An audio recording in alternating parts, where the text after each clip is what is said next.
할렐루야. 오늘도 어린이 축복주일을 맞이한 우리 모든 교우들에게 주 하나님의 큰 은혜가 가득하기를 주님의 이름으로 축복합니다. 우리가 살면서 아주 자주 실상과 허상을 혼동할 때가 있습니다.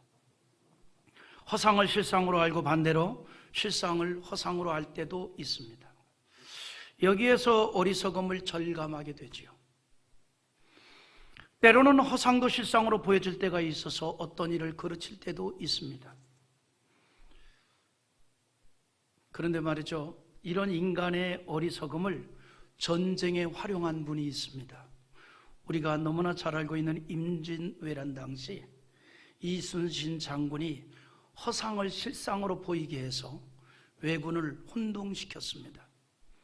유명한 일이죠. 그 목포 사람들 자랑하는 산이 뭐죠? 유달산. 그 유달산 봉우리를 무슨 봉이라 그래요? 노족봉이라 그러죠. 노족봉.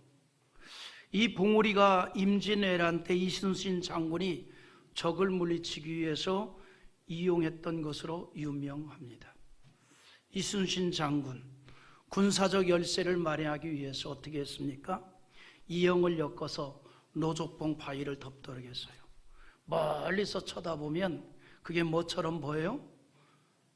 쌀가마니를 쌓아놓은 것처럼 보이죠.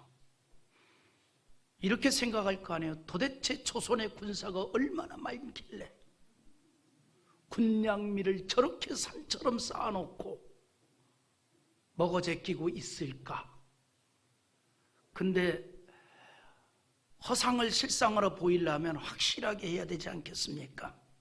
군량미가 대량으로 비축된 것처럼 보이게 하는 것으로 끝나지 않았죠. 더욱 확실하게 속아 넘어가도록 일반인들에게 군복을 입혔습니다. 그래서 노족봉 주위를 계속 돌게 했어요. 멀리서 보니 마치 군사가 있는 것처럼 위장을 했는데 너무나 많은 군사들이 왔다리 갔다리 하는 거예요. 이걸로 끝내지 않았습니다.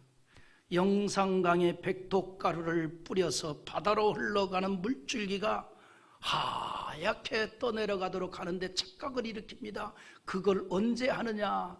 주로 밤 파는 시간에 백독가루를 뿌리니 얼마나 많은 군사들이 있기에 쌀을 한번 씻으면 바다가 하얘질 정도로 쌀뜨물이 이렇게 흘러내려온단 말인가? 수가 많은 것처럼 위장을 해 외장에 군사를 돌려 후퇴하도록 했던 유명한 이야기 우리 다 알잖아요. 유명한 임진왜란의 전투 이야기입니다. 왜군들은요 허상을 실상으로 알았습니다.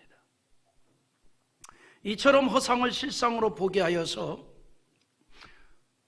임진왜란 당시에 유명한 이야기를 남겼는데 이런 이야기가 성경에도 있지요. 하나님께서 이스라엘 백성들을 전쟁으로 승리케 하기 위해서 상대방들에게 허상을 보도록 만든 일들이 참 많이 있습니다. 한때는 이런 일이 있었죠. 아합 왕이 죽고 북이스라엘을 그의 아들 여호람이 왕이 되었습니다.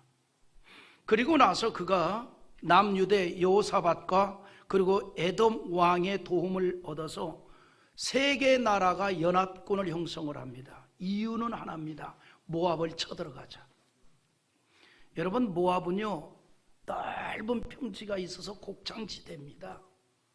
그런데 아합 시대까지만 해도 이 모압이 조공을 바쳤는데 아합이 죽고 나자 조공 바치는 걸 중단해 버린 거예요. 그래서 아합 왕의 아들 여호람이 왕이 되고 나서 모압의 버르장머리를 고쳐야 되겠다 해서 혼자 가기는 뭐하니까 남유대와 그리고 또 한 에돔 왕과 연합을 이루어서 3군 연합군을 형성해서 모압을 치러 갑니다. 그런데 모압을 치러 행군하러 간 지 얼마 안 돼서 큰 어려움을 만납니다. 뭐냐? 마실 물이 떨어진 거예요. 마실 물이. 말은 물론이고 사람도 마실 물이 없는 겁니다. 어디에서든 샘을 발견하지 못하는 거예요. 7일 동안 군사와 군마가 물을 마시지 못했습니다. 마실 물을 얻지 못한 연합군은 전투도 하지 못하고 기갈로 인하여서 패전할 위기를 만났다 이 말이죠. 그때 엘리사가 지쳐있는 군사들에게 지시를 합니다. 골짜기를 따라서 개천을 파라. 중요한 거는 말도 안 되는 그 이야기. 지금 군사들이 말이죠, 다 지쳐 있습니다. 물을 마시지 못해서 지쳐 있어요. 그런데 전혀 엉뚱한 이야기를 내립니다. 개천을 따라서 이 골짜기를 따라서 개천을 파라 이 말이에요. 즉시 행동으로 옮깁니다. 그들은 믿음으로 순종했습니다. 그리고 하룻밤이 지난 아침에 놀라운 일이 일어납니다. 물이 말이죠, 에돔 쪽에서부터 흘러와 마르고 건조한 골짜기에 흘러 넘치기 시작합니다. 그래서 일시의 목마름을 해결했습니다. 그리고 더 놀라운 일이 선물로 주어집니다. 모압 군사들이 에돔 강야 쪽으로 이스라엘 연합군이 공격하러 온다는 소식을 듣고 전쟁에 참여할 수 있는 모든 인원을 다 동원하여 대치를 하고 있었는데, 그들이 갑자기 실상을 허상으로 보게 된 거예요. 실상은 물줄기가 흘러가는 거예요. 그런데 그걸 허상으로 본 겁니다. 아침에 일찍 일어난 모압 군사들이 3군 연합군 쪽 진영을 바라보니까 그 흘러내리던 물이 물로 보이지 않는 겁니다. 착각을 한 거죠. 허상으로 본 겁니다. 이른 아침에 태양이 떠오르자 연합군이 파놓은 웅덩이에 가득 찬 물이 햇빛에 반사가 됩니다. 반짝반짝 반사가 되는데 붉은 빛을 띠게 되니까 멀리서 보고 웬 피가 내를 이루어 흐르고 있을까? 3군 연합군 진영에서. 3군 연합군 진영에서 지금 시냇물이 흘러가고 있는데 그것이 햇빛을 받아서 멀리서 보니 피처럼 보인 거예요. 어떻게 저 3군 연합군 진영에서 피가 내를 이루면서 흐를까? 그리고 상상합니다. 비도 오지 않았는데 물이 흐르고 있을 것이라고는 전혀 생각하지 못하고 자기들 나름대로 상상하기를 세 나라의 동맹군들이 뜻을 모아서 우리를 치러 오다가 뭔가 자기들끼리 다툼이 일어나가지고 뭔가 다툼이 일어나서, 여러분 사람은요 전부 자기 중심으로 해석합니다. 그래서 해석하기를 저들이 다툼이 일어나가지고 밤새도록 자기들이 싸우니라고 다 죽어서 피가 시냇물처럼 흐르고 있구나 이렇게 생각한 거예요. 다시 말해서 연합군이 4분이 일어나서 서로 죽임으로 인해 그들 진영에 피가 4가를 이루었다 이 말입니다. 다 죽었을 것으로 생각한 거예요. 야, 우리가 전쟁할 필요가 없다. 그저 이제 우리가 가서 저들이 가지고 온 거 창이나 칼이나 이런 거 이런 거나 우리가 이제 거두러 가면 되겠다. 그리고 무방비 상태로 연합군 진영으로 들어간 거예요. 열왕기하 3장 22절과 23절의 내용을 제가 이렇게 설명했는데 한번 읽어봅시다. 같이 봅니다. 아침에 모압 사람이 일찍이 일어나서 해가 물에 비침으로 맞은편 물이 불고 피와 같음을 보고 이르되 이는 피라 틀림없이 저 왕들이 서로 싸워 서로 죽인 것이로다. 모압 사람들아 이제 노략하러 가자 하고, 연합군이 자기들끼리 서로 싸우다가 죽었을 것으로 알고 서둘러 진입한 모압 군사들은 어떻게 합니까? 그들을 기다리고 있던 연합군에 의해서 제대로 싸워보지도 못하고 완전히 패배했습니다. 여러분, 하나님의 백성들을 위해서요, 이런 하나님의 기적, 모압을 착각하게 합니다. 그래서 모압은 실상을 허상으로 본 거예요. 시냇물이 흐르는 실상을 피가 흐르는 허상으로 보다가 결국은 패하고 하나님의 백성의 군사들이 승리를 하게 했습니다. 여러분, 우리 인간은요, 아담과 하와 때부터 때로는 실상을 허상으로 보고 반대로 허상을 실상으로 볼 때가 있습니다. 간교한 사단이 뱀을 통해서 아담과 하와를 미혹할 때도 그랬다 아닙니까? 뱀이 하와에게 찾아와서 선악을 알게 하는 나무의 열매를 대해서 실상으로 보지 아니하고 허상으로 보도록 미혹을 했습니다. 하나님께서 선악을 알게 하는 나무의 열매를 먹지 말라 하시면서 먹는 날에는 반드시 죽을 것이다. 이게 실상이에요. 하나님 분명히 말씀했어요. 선악을 알게 하는 나무의 열매는 먹지 말라. 먹는 날에는 반드시 죽으리라. 이게 실상이라니까요. 근데 이거를 간교한 사단이 허상으로 바꾸었습니다. 창세기 2장 17절에 선악을 알게 하는 나무의 열매를 먹지 말라. 너가 먹는 날은 반드시 죽으리라 하시니라. 사단은 하와로 인하여서 이러한 실상을 실상으로 보지 못하고 허상으로 보게 만들어버렸어요. 하나님께서 열매를 먹으면 죽는다고 하였으니 그 열매를 볼 때 생각하기를 어떻게 생각해야 될까요? 아, 내가 저 열매를 먹으면 정말 반드시 죽는구나. 그렇게 생각하고 실상을 보아야 하는데 그 실상을 보지 못한 겁니다. 왜요?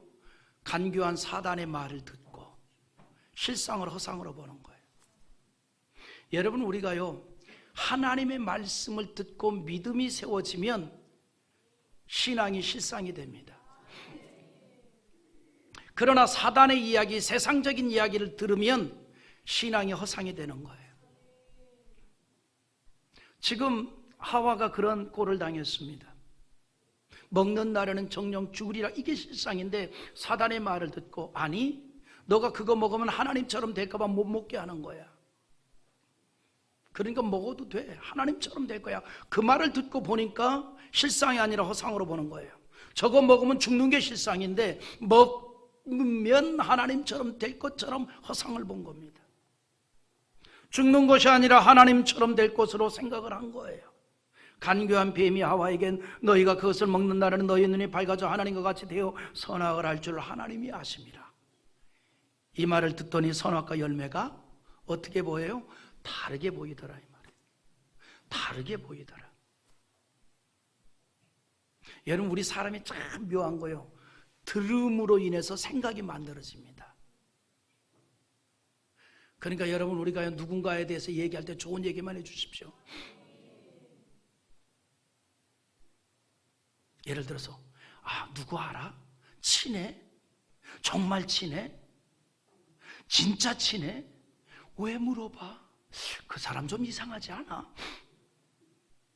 뭐가 이상한데? 아, 내가 말은 할 수가 없고 좀 살펴볼 필요가 있어. 그 얘기를 듣고 그 다음에 볼 때는요, 정말 이상한가?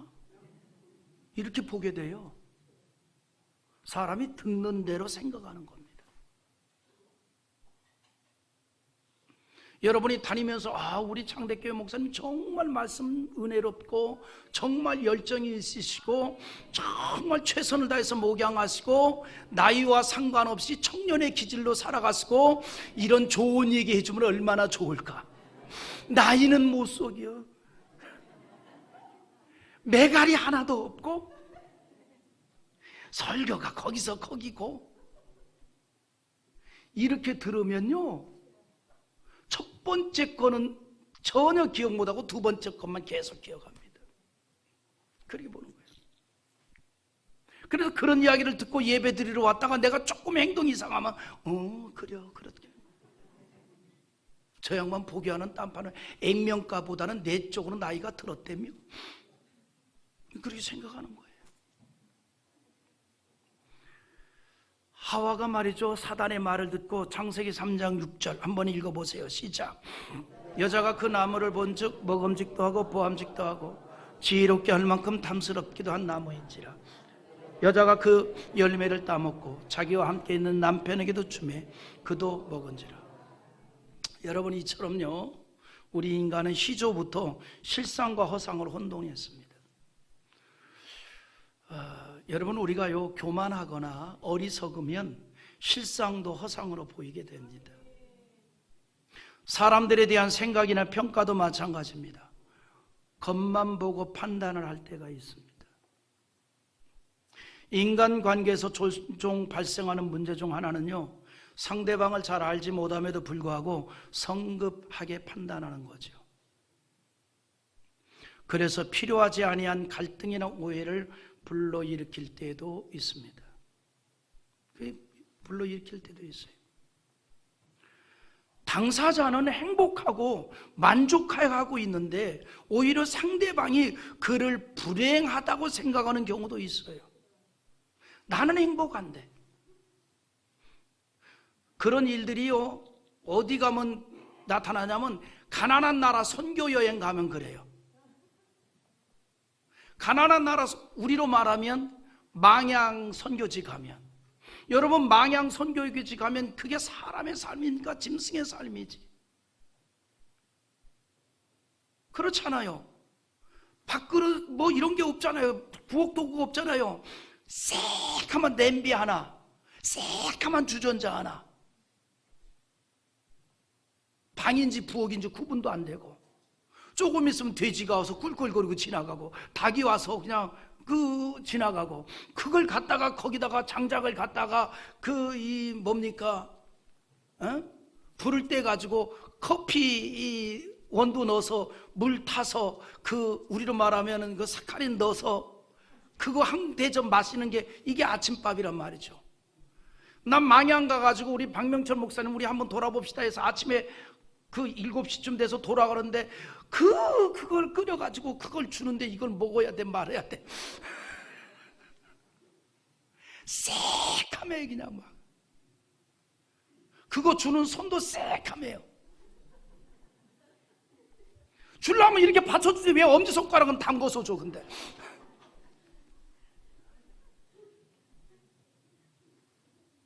그런데 우리가 볼 때 불행해 보이지만 만족도는 굉장히 높아요.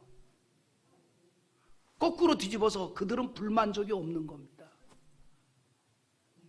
만족도가 높은 거예요. 그 사람들은 행복한 거예요. 우리가 측은하게 여길 뿐이지. 그 망향에 있는 희잉초등학교 아이들이 눈빛이 얼마나 천진합니까? 밥 한 그릇에 세상을 얻은 것처럼 여기잖아요.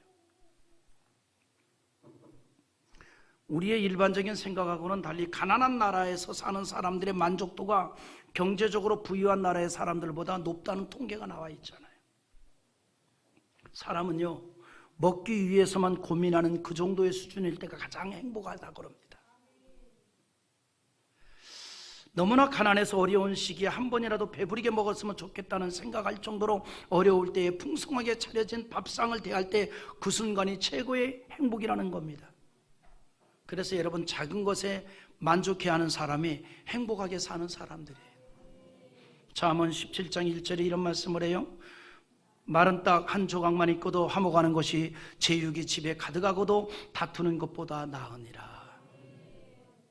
그냥 떡도 아니고 마른 떡이에요. 말라서 딱딱한 그런 떡, 아주 빈곤에 가까운 상태입니다. 그런데 그런 가운데서도 고기가 잔뜩 있는 집보다 더 행복할 수 있대요. 뭐만 하면 화목하면. 우리 성도들의 가정이 항상 화목한 가정이기를 주님의 이름으로 축복합니다. 그런 면에서 사도 바울은요, 정말 행복한 인생을 살았어요. 물론 그의 현실은 행복해 보이지 않았죠. 그러나 바울 자신은 행복했습니다. 바울은 예수님을 만난 이후 세상적으로 판단을 한다면 열린 인생이 아니라 쪼그라진 인생이 되었습니다. 아주 초라한 생활을 했잖아요. 예수님을 만나기 전에 그는 성공자로 보였고 인생길이 크게 열린 청년이었습니다. 그러나 바울이 예수님을 만난 이후에는 세상적으로 너무너무 초라해졌습니다. 초라하게 보이기만 한 것이 아니라 정말 초라했던 겁니다. 심지어는 먹을 것이 없어서 굶어야 하는 처지에도 있었습니다. 홀로 남는 고독감도 빠졌습니다. 사람들에게 모함도 받았고 견디기 힘든 고통도 있었습니다. 애매히 감옥에도 갇혔습니다. 그럼에도 불구하고 그는 자신을 뭐라고 표현하는 거니? 나는 행복한 자다. 나는 행복한 자다. 바울은 허상과 실상을 제대로 보았던 겁니다. 예수님만이 우리 인생의 최고이고 내 인생의 실상이 되게 한다는 것을 그는 절절히 깨달았고 알았던 겁니다. 그래서 예수님을 아는 것이 가장 고상하기 때문에 자신의 모든 것을 다 배설물로 내어놓았다 그렇게 말합니다. 버렸습니다. 세상적으로는 빈곤입니다. 그럼에도 불구하고 오히려 나는 더 많은 것을 가진 자가 되었다라고 이야기를 합니다. 우리가 실상과 허상을 보는 눈이 가려질 때가 있어요. 왜 그럴까요? 그 중에 하나가 자신의 가진 것을 사람에게 보이려고 하고 사람으로부터 자기가 듣고 싶은 말을 듣고 싶어 하려는 생각이 강할 때에 실상과 허상을 보는 눈이 때로는 가려질 때가 있습니다. 우리가 행복하려는 것이 아니라 누군가에게 행복하게 보이려고 하면 행복할 수가 없는 거예요.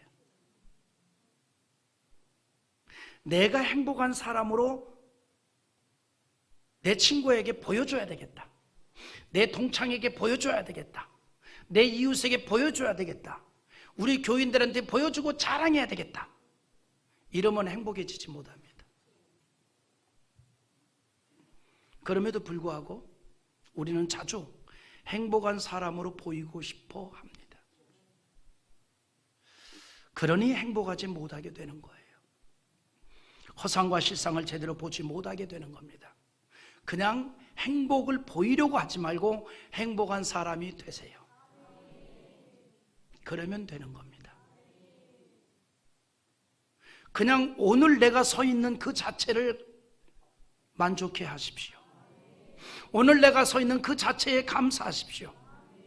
그러면 행복한 사람이 되는 겁니다. 그런데 그것을 묻어두고 그것을 대해서 감사하지 못하고 어떻게 해서든지 내가 행복한 것보다는 행복한 사람으로 보여주려고 할 때에 나는 돌아서면 불행한 사람이 되는 거예요. 라오디게아 교회가 바로 그랬어요. 허상과 실상을 제대로 보지 못했습니다. 영적으로 볼 때 그들의 실상은 곤고하고 가련하고 가난하고 눈이 멀었고 벌거벗은 상태였습니다. 이것이 라오디게아 교회의 실상입니다. 그러나 그들은 자신들의 실상을 보지 못했죠. 그러므로 요한계시록 3장 17절에 이렇게 말합니다. 같이 읽어보겠습니다. 너가 말하기를 나는 부자라 부유하여 부족함이 없다 하나 내 곤고한 것과 가련한 것과 가난한 것과 눈먼 것과 벌거벗은 것을 알지 못하는도다. 라오디게아 교회의 신앙은 영적으로 병들어가고 있었는데 그것을 몰랐습니다. 그래서 주님께서 실상을 지적해 주었어요. 너희들의 실상을 보아라. 너희들의 실상을 보아라. 여러분, 바리새인들이 왜 예수님에게 책망을 많이 들었습니까? 그들은 율법을 지키는 것에 있어서 실상이 아니었기 때문입니다. 그들은 율법을 지키는 일이 허상이었어요. 우리 한번 또 읽어봅니다. 마태복음 23장 23절입니다. 화에 있을진저 외식하는 서기관들과 바리새인들이여 너희가 박하와 회향과 근처에 11조는 들이되 율법에 더 중한 바 정의와 긍휼과 믿음은 버렸도다. 그러나 이것도 행하고 저것도 버리지 말아야 할지니라. 아멘. 내적인 믿음도 필요하고 외적인 행위도 필요하다. 다 함께 가야 된다 이 말입니다. 그런데 바리새인들은 그렇지 못했습니다. 내적인 것은 신경 안 쓰고 외적인 것만 신경을 썼어요. 그들의 신앙적인 행위가 실상이 아니라 허상이었다 이 말입니다. 우리의 신앙생활은 실상이 되어야 합니다. 사실이 되어야 합니다. 마음이 같아야 합니다. 찬양과 기도가 사실이어야 하고 주를 향한 모든 헌신이 사실이어야 합니다. 우리의 신앙의 모든 것은 실상이 될 수 있어야 합니다. 하나님은 우리의 신앙생활이 실상이 되기를 원하십니다. 그런 사실적 신앙을 우리는 다음 세대에게 계승시켜 줄 수 있기를 주님의 이름으로 축복합니다. 오늘은 어린이 축복주일입니다. 우리가 다음 세대를 향한 신앙도 실상의 신앙이 되도록 우리가 관심을 가져야 합니다. 그러기 위해서 우리에게 먼저 필요한 것이 있습니다. 우리가 먼저 은혜를 받는 자 되어야 합니다. 우리의 신앙이 허상이 아니라 실상이 되려면 내면에서부터 마음으로 이루어진 신앙이 되려면 우리가 먼저 은혜를 받아야 된다 이 말이에요. 은혜를 받아야 합니다. 은혜 받지 아니한 신앙은 허상이 될 수 있습니다. 은혜 받지 아니하는 헌신, 은혜 받지 아니하는 11조 예물, 은혜 받지 아니하는 봉사, 그것은 허상이 될 수 있다. 주님이 바리새인을 향하여서 지적한 말씀입니다. 하나님의 은혜를 헛되이 받지 아니하고 진지한 신앙으로 가야 된다 이 말이에요. 그래서 1절에 이렇게 말합니다. 우리 한번 읽어보죠. 우리가 하나님과 함께 일하는 자로서 너희를 권하노니 하나님의 은혜를 헛되이 받지 말라. 하나님의 자녀들의 은혜를 진지하게 받을 때에 실상이 실상으로 보이고 허상이 허상으로 보이는 법입니다. 믿는 사람들은 천국이 실상입니다. 그러나 불신자들은 천국이 허상입니다. 그래서 허상으로만 보기 때문에 믿는 자들에 대해서 어리석은 자라고 조롱을 하는 거예요. 그러나 천국은 허상이 아니라 실상입니다. 현실이고 사실입니다. 우리는 내세의 영광을 소망하고 오늘 신앙으로 살아가는 줄 믿습니다. 여러분, 신기루가 있죠. 바다 위나 사막에서 빛이 밀도가 다른 공기층을 통과하면서 굴절하여 생기는 현상을 말합니다. 엉뚱한 곳에 물이 있는 것처럼 보이거나 수평선 너머에 불빛이 보이기도 합니다. 그런데 가서 보면 없어요. 신기루는 물체가 실제 위치가 아닌 다른 위치에서 보이는 현상입니다. 사막의 오아시스 신기루는 위의 공기는 차갑고 아래쪽은 사막의 복사열로 인해서 굉장히 뜨겁기 때문에 굴절이 되어 일어나는 전혀 다른 방향의 오아시스가 보이도록 만든 현상입니다. 여러분, 신기루는 존재하는 물체가 굴절되어 보이는 겁니다. 다시 말해서 실체가 있기 때문에 굴절되어 다른 곳에서 보일 뿐입니다. 마찬가지입니다. 천국은 허상이 아니라 실상입니다. 그러나 믿음으로만 볼 수 있습니다. 그러므로 천국은 은혜 받은 사람이 만나는 실상입니다. 기독교인은 세상의 사람들이 허상이라고 여기는 것을 실상으로 만나서 신앙으로 살아가는 사람들인 줄 믿습니다. 바울의 인생에 그런 것을 보여주었어요. 바울 사도는 예수님을 만난 이후 세상적으로는 오히려 무명한 자와 같은 인생을 살았습니다. 그러나 가장 유명한 자 되었습니다. 무엇보다도 주님께서 기억하는 인생이 되었다는 거예요. 우리 9절 한번 읽어봅니다. 무명한 자 같으나 유명한 자요, 죽은 자 같으나 보라 우리가 살아있고 징계를 받는 자 같으나 죽임을 당하지 아니하고. 할렐루야. 바울은 예수님을 만난 이후 그의 삶은 가난한 사람처럼 되었습니다. 때로는 헐벗고 말씀드린 대로 때로는 굶주리는 고통의 시간을 보냈습니다. 그런 바울을 보고 사람들이 조롱을 했습니다. 미쳤다고까지 말했습니다. 사람들은 바울의 실상을 보지 못하고 판단하는 것입니다. 사람들은 그가 만난 예수를 몰랐기 때문입니다. 그러나 예수님을 만난 바울은 행복했습니다. 감사로 충만했고 기쁨과 즐거움으로 가득했습니다. 주님께서 주신 일을 위해서 항상 달렸습니다. 최선을 다했습니다. 그 속에서 그는 행복했다 이 말이에요. 그럼에도 사람들은 여전히 바울의 실상을 보지 못하고 허상을 보고 조롱했습니다. 하지만 바울은 사람들의 그런 소리에 전혀 영향을 받지 않았습니다. 오히려 자신의 삶을 통해서 사람들이 실상과 허상을 바로 보아야 할 것을 알립니다. 우리 한번 10절을 읽어보겠습니다. 근심하는 자 같으나 항상 기뻐하고 가난한 자 같으나 많은 사람을 부유하게 하고 아무것도 없는 자 같으나 많은 것을 가진 자로다. 아멘. 사람들이 볼 때에 그는 근심이 많은 사람일 거라고 짐작을 했습니다. 그런데 오히려 바울은 항상 기뻐했어요. 또한 매우 빈곤하고 가난한 것 같이 보였고 사람들은 바울에 대해서 가난한 사람으로 여겼습니다. 하지만 오히려 많은 사람을 부유하게 하였다라고 말하고 있습니다. 그리고 아무것도 없는 자처럼 보였는데 오히려 모든 것을 가졌다라고 말합니다. 사람들에게 보여준 바울의 외모는 반전이었습니다.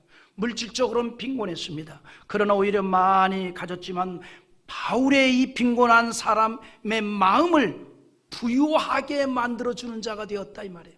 많은 사람들 가운데 세상에 많은 것을 가졌음에도 불구하고 마음이 여전히 빈곤한 자들이 너무나 많이 있습니다. 바울은 그들의 마음을 풍요롭게 만들어 주었다는 거예요. 하나님 없는 인간의 문화는 육체의 즐거움만을 찾도록 만들어버립니다. 여러분, 모든 과학의 발전으로 이루어진 생활의 편리함은요 전부 육체를 위한 거예요. 과학 발전은 정신을 위한 게 아니잖아요. 과학 발전은 육체를 위한 겁니다. 그래서 우리 시대가 점점 가면 갈수록 거기에 빠져가니까 뭐가 사라져요? 인문학이 사라져가고 있는 시대가 되었습니다. 대한민국에서 인문학은 소멸 직전입니다. 학자들은 인문학이 사라지면 학문의 위기가 올 것이며 나라의 존립과 근간이 흔들리게 될 것이라고 우려를 하고 있습니다. 물론 이 말에 대해서 반대하는 학자도 있습니다. 다시 말해서 인문학이 사라져도 나라가 망하지 않는다는 것을 얘기하는 학자들도 있지요. 그러나 인문학이 사라지면 사람들이 점점 더 육체적인 것만을 추구하게 됩니다. 동물적 본능이 인간의 이성을 만나서 어둠으로 진화만 하게 된다는 사실입니다. 육적인 것만을 추구하게 되면 허상을 쫓아가는 인생이 되는 겁니다. 우리도 알잖아요. 미국의 유명한 프린스턴 대학이 있습니다. 인문학의 가치를 높이기 위해서 거기는 법대와 의대가 없습니다. 인문학 분야에서는 세계 제1의 대학입니다. 하버드보다 유명합니다. 프린스턴 대학이 18세기에 세워진 대학입니다. 인문학이 모든 학문의 근간이 되어야 한다는 강력한 사명감을 가지고 그 역사를 지금도 계승하고 있습니다. 그래서 그 4년 동안 인문학적인 그런 수양을 한 많은 젊은이들이 대학원에 가서 전공을 해서 사회학 분야에 훌륭한 사회인으로 활동을 하고 있습니다. 여러분, 그래서요, 어느 민족이든지 인문학이 사라지면 인간성이 소멸되기 시작합니다. 우리도 다시 인문학을 회복을 해야 돼요. 그런데 저는 목사입니다. 말씀을 전하는 목사입니다. 대한민국에서 인문학이 사라지는 것보다 더 염려할 것이 있습니다. 하나님에 대한 신앙심이 소멸되고 있다는 겁니다. 하나님 없는 사회, 사람들이 허상을 따라가게 됩니다. 행복 아닌 것을 행복으로 생각하게 됩니다. 허상을 쫓아서 사는 인생들이 많아질 것을 예견한 솔로몬이 한 말이 있어요. 헛되고 헛되니 모든 것이 헛되더라고 하면서 전도서 1장 8절에 이렇게 말합니다. 같이 읽어봅니다. 모든 만물이 피곤하다는 것을 사람이 말로 다 말할 수는 없나니 눈은 보아도 족함이 없고 귀는 들어도 가득하지 아니하도다. 육체적인 것은 만족이 없다 이 말이에요. 만족이 없습니다. 그럼에도 불구하고 족함이 없는 것을 채우려는 인생들을 향해서 전도서 12장 13절에서 이렇게 또 말합니다. 이 일의 결국은 다 들었으니 하나님을 경외하고 그의 명령들을 지킬지어다. 이것이 사람의 본분이니라. 사람의 본분은 이겁니다. 하나님을 경외하는 거예요. 말씀을 정리합니다. 바울 사도는 완전한 실상을 보았습니다. 예수를 만나고 나서 보니 예수님이 우리 인생의 완전한 실상이라는 것을 알게 되었습니다. 그래서 우리도 우리 인생의 완전한 실상이 되는 예수님을 영접하고 신앙으로 살아가는 거 아니겠습니까? 그리고 우리가 만난 예수를 우리의 다음 세대들 역시 예수가 내 인생의 실상으로 만날 수 있도록, 그리고 그렇게 살아갈 수 있도록 우리가 사명을 가지고 기도하고 격려하고 도와주어야 할 것입니다. 어린이 축복주일에 맞이하는 우리의 사명인 줄 믿습니다.